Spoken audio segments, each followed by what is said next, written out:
pourquoi l'abstinence de nourriture? À cette question, il faut donner une réponse plus large et plus profonde pour qu'apparaisse clairement le rapport entre le jeûne et la métanoïa, c'est-à-dire la transformation spirituelle qui rapproche l'homme de Dieu.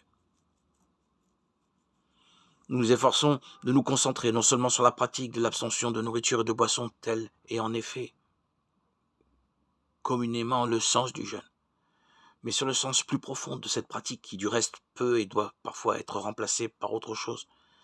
La nourriture et la boisson sont indispensables à l'homme pour vivre. Il s'en sert et il doit s'en servir, mais il ne lui est pas permis d'en abuser d'une façon ou d'une autre.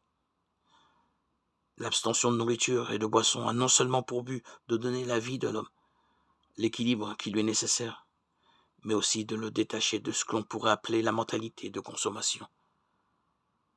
Cette mentalité est devenue aujourd'hui une des caractéristiques de la civilisation et en particulier de la civilisation occidentale.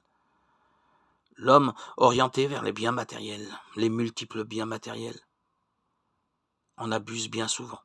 Il ne s'agit pas ici que de nourriture, de boisson. Lorsque l'homme est orienté exclusivement vers la possession et l'usage des biens matériels, c'est-à-dire vers les choses, c'est alors toute la civilisation qui est mesurée selon la quantité et la qualité des choses qu'elle peut fournir à l'homme, et non selon l'homme à la mesure de l'homme. Cette civilisation fournit les biens matériels non seulement pour qu'ils servent à l'homme, à ses activités créatrices et utiles, mais et toujours plus pour satisfaire et exciter ses sens, pour le plaisir d'un instant, pour des sensations de plus en plus multiples.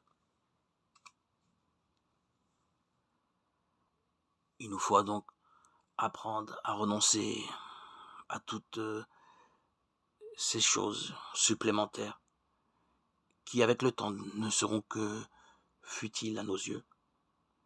Il nous faut jeûner de toutes ces choses, non seulement alimentaires, mais en surplus, pour nous libérer de la mentalité de consommation et nous rapprocher ainsi, tout simplement,